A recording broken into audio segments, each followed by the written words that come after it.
et bienvenue dans votre magazine Mode d'emploi. Un gazon bien taillé, des petits drapeaux et des trous partout, vous l'avez deviné, je suis sur un terrain de golf. Ici, pour vous permettre de pratiquer ce sport de plein air et pourquoi pas de vous préparer à une carrière de champion, on vous initie, on vous conseille, on vous forme. C'est ce que vous allez voir tout de suite après votre sommaire. Aujourd'hui, je vous emmène au Golf National de Saint-Quentin en Yvelines. C'est ici que chaque année se déroule l'Open de France et pour la première fois en 2018, la célèbre Ryder Cup. Au cœur des préparatifs de ces compétitions, nous allons faire un tour de parcours des métiers d'intendant de terrain, de responsable client et d'enseignant. Nous partirons ensuite au Golf Blue Green à l'île de loisirs de Saint-Quentin en Yvelines, un établissement qui recrute actuellement. Nous découvrirons au milieu de sa grande variété de parcours le métier de jardinier. Et pour terminer, nous finirons notre tour des spots avec le Golf Isabella de Plaisir. Ce golf privé avec beaucoup de charme me permettra de vous présenter le métier de directeur de golf et de fontainier. Si l'envie vous prend de faire un petit parcours sur Saint-Quentin en Yvelines, eh bien vous avez de la chance. Vous l'avez vu dans votre sommaire, l'agglomération accueille 3 terrains. Une occasion exceptionnelle de pratiquer, mais également de découvrir de nombreux métiers dans ce secteur. On voit ça tout de suite de plus près. La France compte 735 exploitants d'équipements sportifs répartis sur tout le territoire. Particulièrement riche en espaces verts, l'agglomération de Saint-Quentin en Yvelines en accueille 3. Le Golf National de Saint-Quentin en Yvelines, le Blue Green à l'île de loisirs de Saint-Quentin en Yvelines et le Golf Isabella de Plaisir. Avec 13 000 salariés, dont 8 000 directement liés au parcours de golf, on compte 90 employés dans l'agglomération yvelinoise. Le golf présente une gamme de métiers très diversifiés répartis en 6 familles.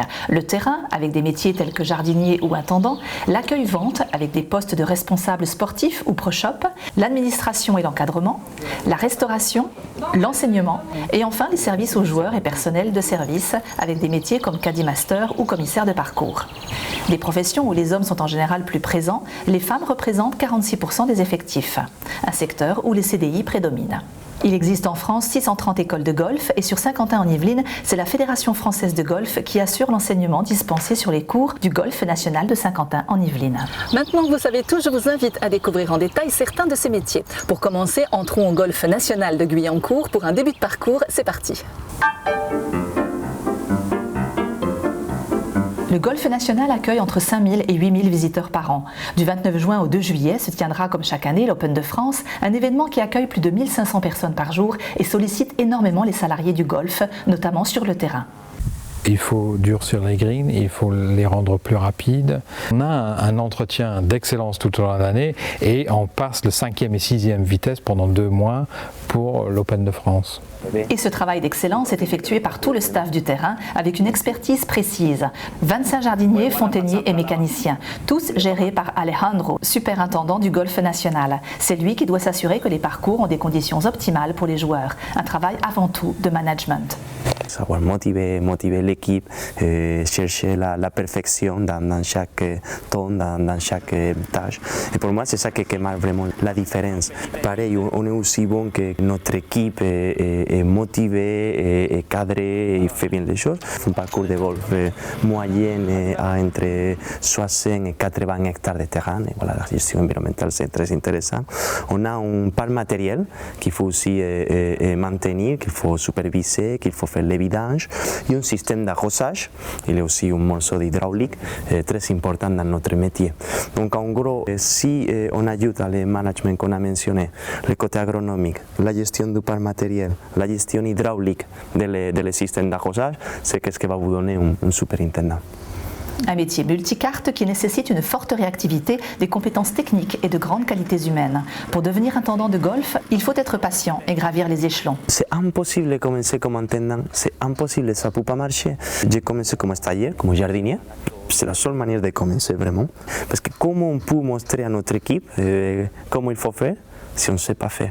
La Fédération française de golf propose toutefois une formation en alternance au centre de formation des jardiniers et des intendants de golf de Dunkerque. Quant au salaire d'un intendant, il dépend de la taille de la structure et de l'expérience. La plus grosse difficulté pour les golfs en général est le recrutement du personnel, en cause directe le travail le week-end. Beaucoup de golf, hélas, souffrent d'un turnover important des salariés parce que le week-end, ça pèse à bout d'un moment. Une autre problématique au recrutement aujourd'hui est la notion de clientèle. Je pense que les métiers du golf ont créé leurs propres problèmes parce que trop souvent, on a embauché des gens prêt à travailler le week-end, accepter les conditions salariales proposées, aimant le golf, mais qui n'aimaient pas nécessairement le client.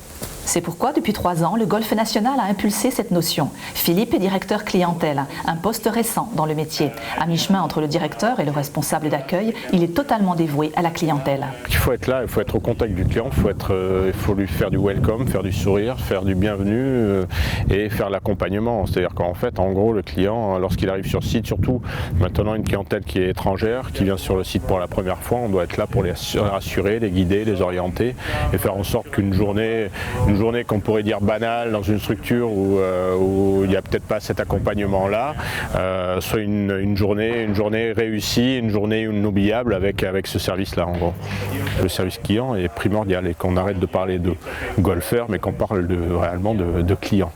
Philippe est un des rares privilégiés à ce poste très relationnel, trop rare pour le directeur du Golf National. On doit être leader et à la hauteur des normes et des standards de qualité dans un métier de service. Très technique, le golf requiert une répétition de gestes quasi mécaniques. Et pour progresser, l'apport d'un enseignant est presque incontournable. Vincent est moniteur au sein du Golf National. Pour lui, c'est une vocation. Enseigner, ça demande des qualités humaines et ça demande quand même beaucoup de patience, beaucoup d'empathie et avoir envie de transmettre et faire apprécier la discipline à travers son métier aux autres joueurs, aux autres personnes. Une formation accessible à tous avec au départ un certain handicap, celui du jeu. On est d'abord un joueur de golf, ça c'est sûr, puisque c'est fait partie des tests de sélection. Et après, effectivement, on apprend le métier d'enseignant, animer, organiser une séance, prendre son métier avec tout ce qui est pédagogie, être au service de l'élève avec des outils comme les outils pédagogiques, comme la démonstration, comme les explications, la manipulation aussi, qui sont des supports. On apprend à servir de tous ces leviers-là pour justement faire passer son message et améliorer, si possible, le niveau de jeu de ses élèves. En France, il existe différents centres de formation, dont la Fédération française de golf qui offre une formation diplômante en alternance sur 1 an. Ensuite, des formations professionnelles permettent également d'évoluer vers d'autres postes. On peut passer des diplômes d'entraîneur qui sont des niveaux plus élevés et qui orientent l'enseignant vers un public plus sportif. Entraînement en compétition, sur des joueurs de haut niveau, sur des équipes de clubs haut niveau.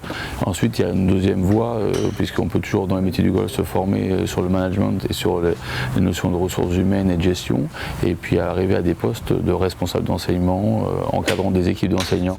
Un enseignant de golf débutera avec un salaire de base d'environ 1 900 € brut qui évoluera selon les compétences. Poursuivons à présent notre tour des golfs avec le Blue Green à l'île de loisirs de Saint-Quentin en Yvelines. Ici, on recrute actuellement. Vous allez voir sur quel type de poste. C'est parti. Issu d'une chaîne de golf créée dans les années 80, le Blue Green est composé d'une trentaine de salariés qui travaillent à la gestion des terrains, au service de la direction clientèle, en restauration et à l'enseignement. Les 4 professeurs actuels dispensent des cours individuels comme collectifs et le golf cherche un enseignant supplémentaire en CDI pour compléter son équipe. On recherche un enseignant qui vient d'avoir son diplôme, soit cette année, soit l'année dernière, soit en 2016. Nous l'embauchons sur une base salariale de 1 900 € brut. Entouré de 10 jardiniers, le golf cherche également à étendre son équipe de terrain. Ce serait un poste sur un CDD de 6 mois qu'on recherche aujourd'hui, un junior qui démarrait son expérience parmi nous. Sous la responsabilité de l'intendant, le jardinier est chargé des tâches d'entretien et d'aménagement des parcours. Les principales activités sont basées essentiellement sur les tontes. Après, il est également amené à ratisser les bunkers. Donc les bunkers, ce sont des grosses surfaces de sable, ce sont des obstacles pour les golfeurs. Il est également amené à faire les bogeys, donc ce sont les changements des trous. Chaque semaine, on change le trou de place par rapport à diverses compétitions ou même pour le client pour pas qu'il ait le même bogey à jouer. Après, il y a aussi des tâches annexes comme le débroussaillage, comme le ramassage de balles sur la zone de practice, donc c'est le lieu où les golfeurs s'entraînent. Pour moi, la plus grosse de qualité, c'est la finesse de tonte. Des qualités associées à un BEP aménagement paysager ou une formation de jardinier de golf en alternance, en centre horticole ou en lycée agricole. Le jardinier pourra ensuite évoluer, s'il le souhaite, vers un poste d'intendant de parcours. Le salaire, basé sur la convention collective des golfs, permet de démarrer au SMIC, soit 1 495 € brut pour un travail qui reste néanmoins difficile. La principale difficulté, les gens ne s'en rendent pas compte, c'est qu'ils estiment qu'on a un travail dans un cadre qui est magnifique, comme aujourd'hui il fait très très beau. Ce qui se corse un petit peu, c'est arrivé en hiver, voilà, on est un travail dans des températures négatives, donc là c'est déjà un peu plus ennuyeux. C'est un travail physique également. Il faut être au courant également que le jardinier de golf c'est toute l'année, pas qu'en saison estivale. Certains postes sont également possibles sans formation spécifique. Par exemple, au niveau de l'accueil, où on va avoir des personnes qui n'auront pas une formation bien spécifique sur le métier du chargé de clientèle de l'accueil, mais où on va la former sur le tas. Quel que soit le poste, donc la meilleure façon c'est d'envoyer une lettre de motivation et un CV. Les personnes débutantes dans le métier sont acceptées et on analyse des candidatures. Nous terminons à présent notre tour des parcours avec la visite du golf Isabella de Plaisir. C'est tout de suite. Tout d'abord à vocation familiale, le golf Isabella s'est constitué en association sportive et compte aujourd'hui 10 salariés. À tout juste 30 ans, son directeur nous livre son parcours. J'ai fait à la fois un DUT de gestion des entreprises et des administrations en alternance et à côté de ça, j'ai fait quasiment tous les boulots juste sous le poste de directeur. L'idée, c'est justement de ne pas être spécialiste mais de savoir de quoi on parle et ce à tous les niveaux. La qualité, c'est la prise de recul, l'anticipation et l'organisation des choses pour ne jamais avoir à réagir. Ce poste à haute responsabilité demande des notions administratives, financières et bien sûr sportives. Des études de commerce ou de gestion peuvent donc permettre d'épouser ce métier. C'est un métier de passion, on est sollicité en permanence puisque le golf est ouvert 7 sur 7, 350 jours par an. On a une notion de management qui est très très forte, des profils de personnes qui sont spécialisées dans leur domaine.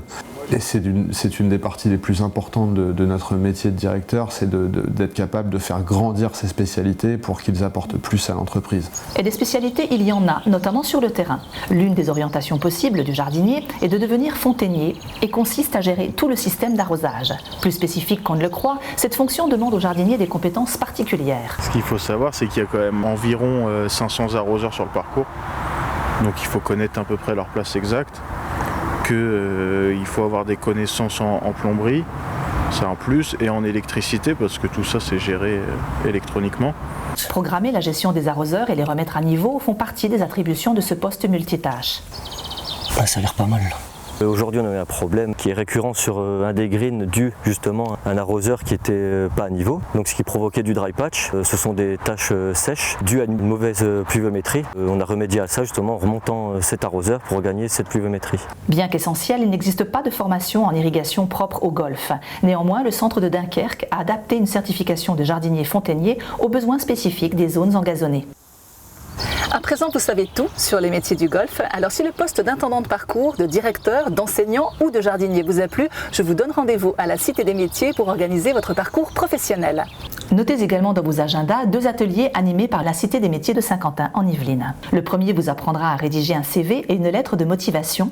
Le second vous proposera une simulation de présentation lors d'un entretien.